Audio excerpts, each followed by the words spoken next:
Buenos días, señora. Buenos días, señor. Encantado de estar con ustedes. Bueno, doctor, cuéntenos un poquito. Hay una preocupación. Primero, los 3 casos de difteria asociados a la niña que falleció eran previsibles, es una enfermedad muy contagiosa, ¿no es cierto? Pero hay este caso de esta mujer que muere en San Martín de Porres, aparentemente por otras causas, pero que también estaba enferma de difteria. ¿Cómo interpreta usted desde su especialidad esta situación?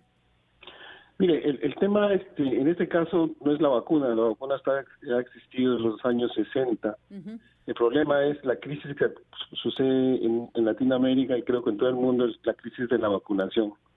Y se debe, creo, a tres motivos. Uno es un poco la comunicación se ha incrementado, la infodemia, como en el coronavirus también ha habido las vacunas, la creación de movimientos antivacunas y el relacionamiento con el autismo, con otras enfermedades. El otro ha sido, creo que en el Perú especialmente, el tema del descalabro del primer nivel de atención, donde muchas enfermeras que ganaban 2.000 soles antes, ahora están ganando 6.000. Entonces muchas enfermeras se iban a los hospitales porque les pagaban más, tenían guardias. Entonces poco a poco se fue desmantelando el primer nivel de atención y no había recursos para vacunar. Y otro elemento es lo que se llama la cadena de frío. O sea, las vacunas se producen y después se congelan, pero solo se pueden descongelar una sola vez. Ujú. Y después tiene que mantenerse entre 4 y 8 grados. Y esto, por ejemplo, para llegar a esta cadena de frío es fácil en las zonas urbanas donde hay luz, pero en las zonas distantes, en la selva, es un tema complicado. Las refrigeradoras son a gas, y eso implica que a veces no hay gas, no hay plata, y entonces se apagan las computadoras y las vacunas se malogran. Ahora, De- doctor, en Entonces, este caso estamos hablando de Lima Capital, La Ujú. así Victoria, es, entre el Cercado de Lima y La Victoria, y de San Martín de Porres. Y en así ese es. sentido, como mi compañera Patricia ha mencionado, que una de las fallecidas de 69 años de edad dio positivo, no ha sido la causa de muerte, pero dio positivo a difteria. ¿Los adultos que están escuchando, ¿no? deberían vacunarse contra la difteria? Así es, mire, en los años 60, la cadena de frío, yo trabajé en los años 80, me inicié, y las vacunas las traían en unas cajas de galletas, ni siquiera había termos ni una protección adecuada. Entonces, esa señora que ahora tiene 69, o sea, debían haber vacunado el primer año de vida. Ujú. Entonces, 3 dosis en el primer año y se la vacunaron, qué le pusieron, si la vacuna tenía la conservación adecuada o no la vacunaron. Entonces, también creo que las vacunas tienen que ver con la responsabilidad. De Entonces, acuerdo. sí, entonces es importante que el nivel educativo de las madres es fundamental para que reconozcan la importancia de la vacuna. Lo que usted nos está Entonces, diciendo, doctor Nino, es sumamente importante porque se había dicho que había un problema con la vacunación. Además, en esta época de pandemia se ha dejado de así es, vacunar a muchos niños, pero estamos así es. hablando de contagio en adultos, no solo la señora que falleció de 69 años, sino el entorno de la niña que también se ha contagiado son adultos. Eso quiere decir que estamos asumiendo que hay mucha más población inmunizada de la que realmente hay. Sí, mire, ahora lo que llama la atención es el tema de la muerte por difteria. Ujú. Pero ya de 2 años atrás ya ha habido, por ejemplo, un incremento de la tosferina, que también se previene por la vacuna. Vacuna. Ujú. Entonces ha habido incremento de la tosferina, pero no es tan mortal como esta, y entonces ha habido un incremento tremendo de tosferina. Y Ujú. entonces a veces se pasaba como un asma y era tosferina. Entonces yo creo que lo que estamos viendo es un poco la consecuencia del deterioro de las coberturas de vacunación, que van a hacer reaparecer muchas enfermedades que ya se están dando en otros países, por ejemplo el sarampión, la difteria misma, la tosferina, se ha incrementado tremendamente. Entonces la reemergencia de enfermedades que estaban controladas cuando nosotros teníamos coberturas de 90%. Y, Hemos y bajado. hemos bajado, pero es verdad que hay adultos que no fueron Así vacunados es, porque en esa época tampoco había una cobertura tan amplia de así es, así vacunación. es. Entonces Sí, también son sujetos de riesgo. Ahora, así es. doctor Nino, pregunta, sabemos que el R de contagio de la difteria es alto, ¿no es cierto? Se habla Sí, de 6 a 7 personas que pueden ser ajá, contagiadas. El nivel de sí. letalidad, es decir, ¿cuántas probabilidades hay de curarse de esta enfermedad o en su efecto de fallecer, como el caso de la niña, por ejemplo, que su muerte nos dejó a todos muy preocupados, ¿no? Mire, es una enfermedad producida por bacterias. Y entonces, para las bacterias hay antibióticos. O sea, se puede curar la enfermedad cuando está. Pero el gran peligro es que esta bacteria elimina una toxina, que es una sustancia que elimina la bacteria, y es la toxina que ataca especialmente el corazón, el sistema nervioso, ¿no? Y produce lesiones. Entonces, la letalidad es más o menos como el coronavirus, de 5 a 10%. Entonces, pero los efectos que puede tener, digamos, es altamente contagiosa. Entonces, yo creo que las medidas de control de una enfermedad respiratoria como el coronavirus se pueden utilizar para evitar esta enfermedad. Pero aquí yo creo que hay que vacunar. Para los adultos hay una vacuna especial que es difteria y tétano. O sea, no se recomienda la de tosferina porque es un poco, a los adultos pueden tener algunos problemas neurológicos. Pero hay la que se llama DT, la difteria tétanos, que se puede utilizar para evitar estas complicaciones que hay, ¿no? Entonces, hay mucha población en riesgo.